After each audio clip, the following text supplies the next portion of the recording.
Hello everybody with Pot of Gold. This is Julie in Yakima, and I'm making this video ahead of time for Monday night. I am doing prep work for chicken bowls, and the chicken has to marinate for an hour. So I'm just going to get that started. And so it calls for 3 pounds of chicken, and I've done some trimming. So it was just over 3 pounds, and so I'm pretty sure with what I took off, it's now 3 pounds. And if you can see that there, it's going into the season serve. And they're chicken bowls. And I found the recipe, I watched it, I think, on TV 2 or 3 years ago, and wrote it down as it was happening. I've tried to go back out and have hunted on Pinterest and YouTube. I can't find the recipe, but like I said, I do have it written down, and I am making my best guess on how to actually prep it, just judging down by what I wrote down. So I've got the ingredients, it's just the actual preparation. So we're gonna I've washed and cleaned up the chicken breast. I took off a lot of the fat that was on here, washed it, made sure there were no bones, bone pieces. If you've ever raised your own chickens, which I have growing up, you want to make sure that you get, and even when it comes from the grocery store, there's lots of times there's still pieces of bone fragments in there. You just don't know. So you always wash it off. So, almost done with this. I'm on a table that I set up, and it's wobbling, so I apologize for the motion. So I'm going to be using, like I said, I've got the season serve here. I'm just cutting the chicken up. I'm going to put it in there to marinate, and then I'm going to put my cutting board into my sink, and I'm going to start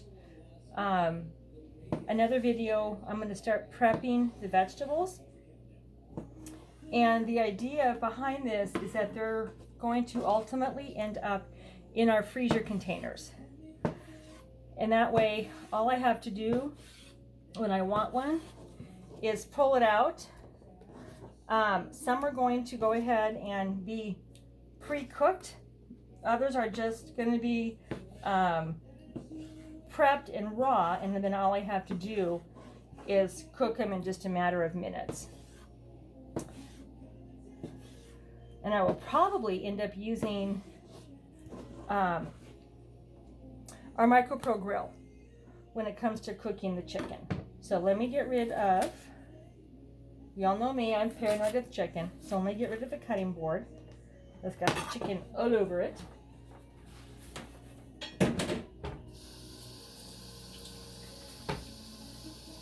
Wash my knife really quick. I'll be right back.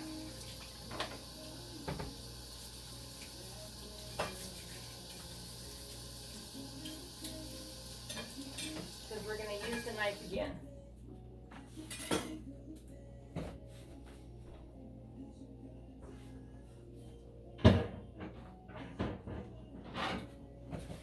And we have a new clean cutting board.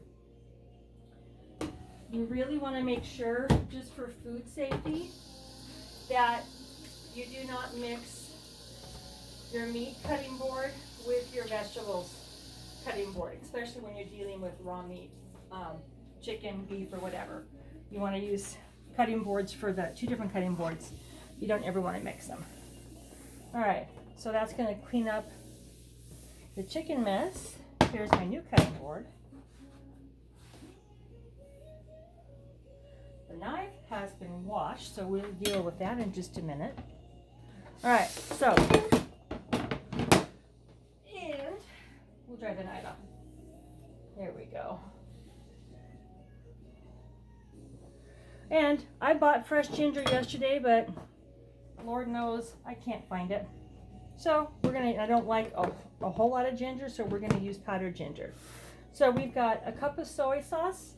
It takes a half a cup of brown sugar.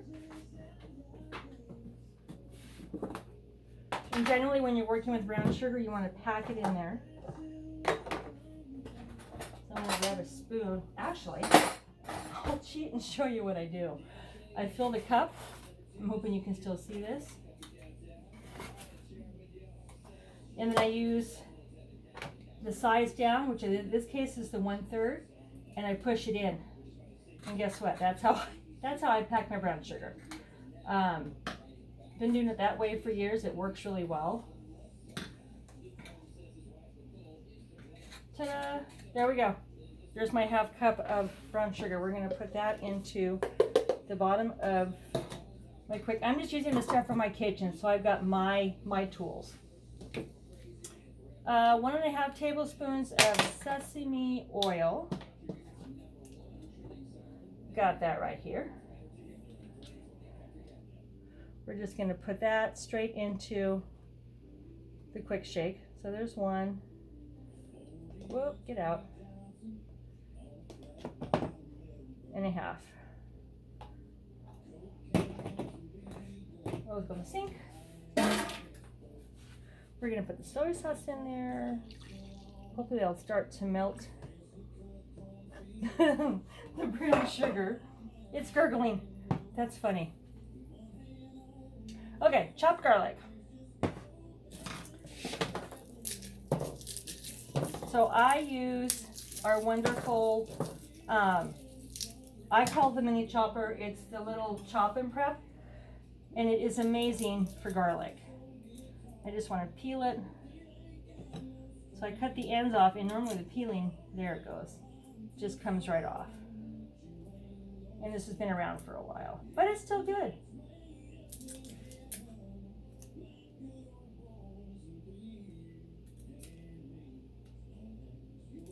And it's not going to cooperate, so we're just going to, there we go.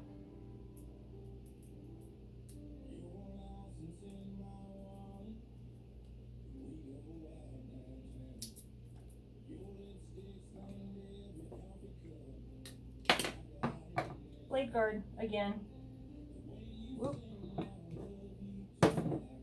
Got some of the garlic peeled in there. I'm pretty sure we don't want that in there. We're going to pull the cutting board back.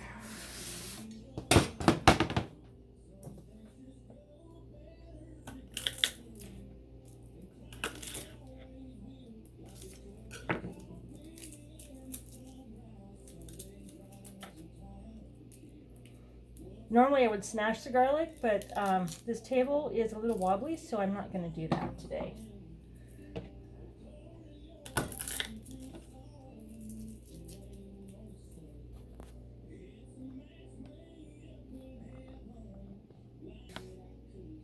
Okay, right here. So my garlic is in here. Oh, here comes Ella. And you just hold it and you just, all right, I think we're going to end up moving to my counter.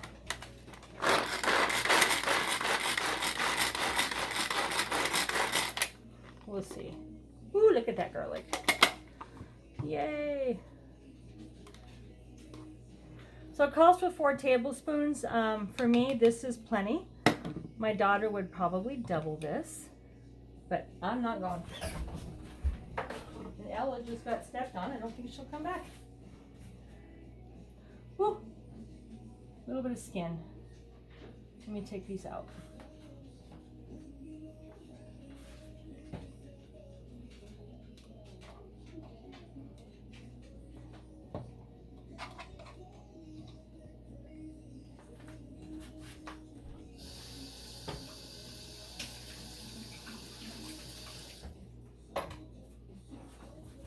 And like I said, I couldn't find the fresh ginger that I bought.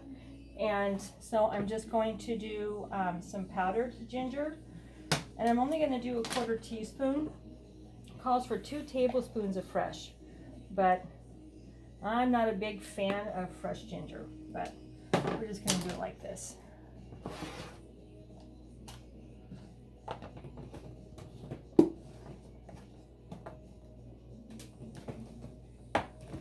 And shake it. Ooh, good. I think it's all mixed up.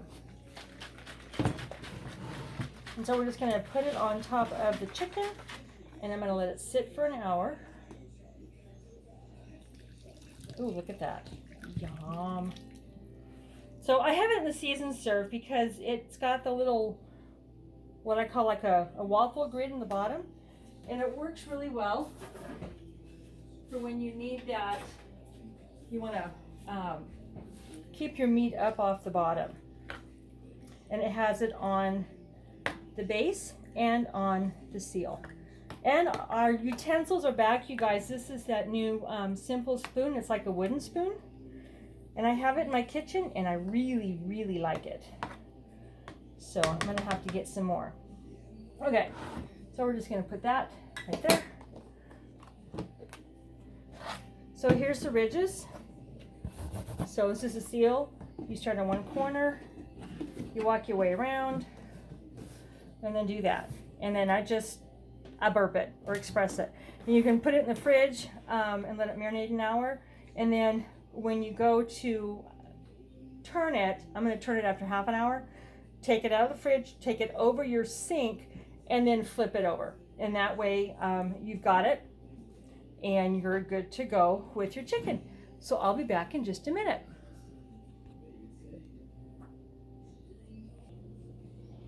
Okay, as you can tell, I have moved to the kitchen counter. That table's not going to be strong enough for the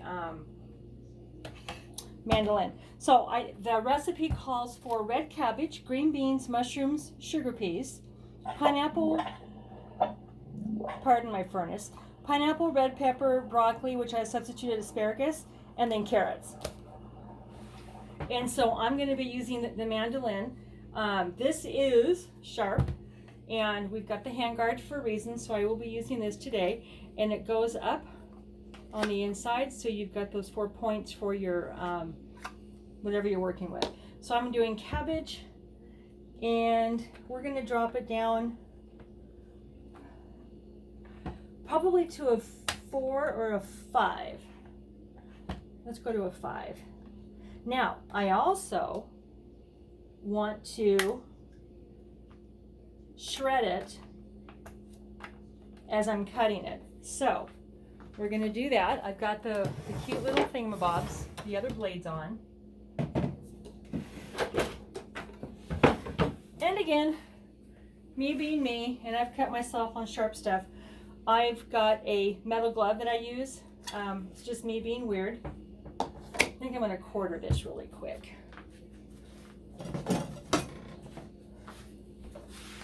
We're going to do that.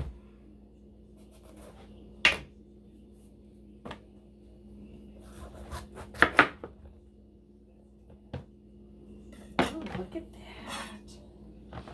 That's a pretty color. We're going to put, oh, look at that. Okay, and it stores underneath, and we're going to pull that blade out because we don't need that.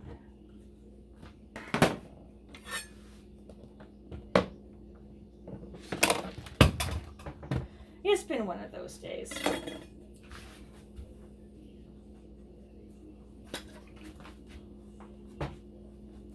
So we're going to poke those little buggers. Oh, look at that. It's still too wide to go on there. Okay, we're going to do a quarter. Now we're going to stick it on there. And maybe brave, and we're just going to do this. And I'm just going back and forth. Yes, I'm making a mess. Don't do this at home.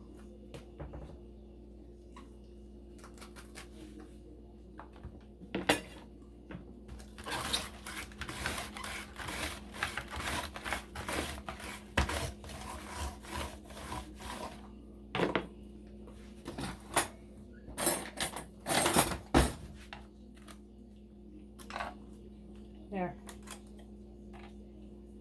So I'm going to do that with the rest of the red cabbage. So if you look at that, that's going to be gorgeous on those chicken bowls. So I've got that part done. I will do the rest of it.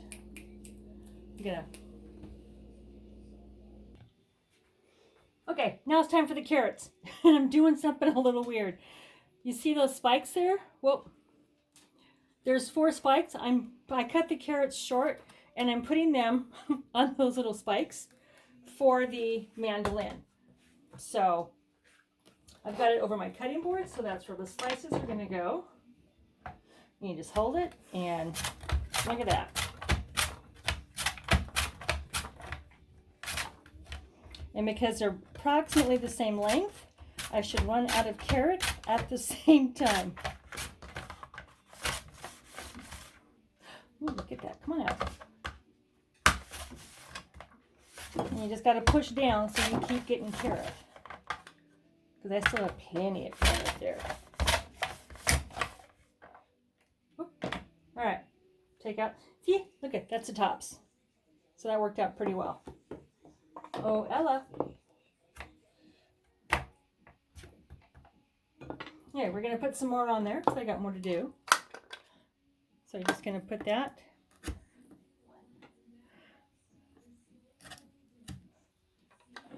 And I cut some of the carrots.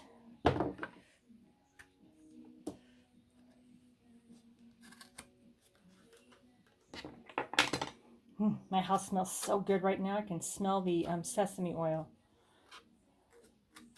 Okay, so there's more.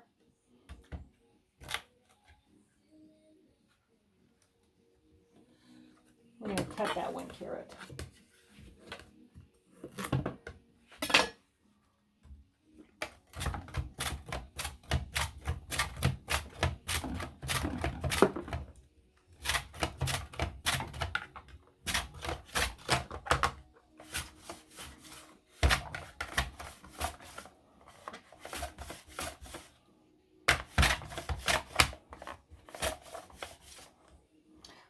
There we go. Okay, so there's my carrots. And then there's nothing else I'm going to need to do with the mandolin at the moment. So I'm going to put that aside. And then I will be cutting up some asparagus. I've already washed the peas. I'm going to do the peas and the carrots. And I've got mushrooms. And I will, I'm going to use those with something different to get those all even. So there's that for now. Bye.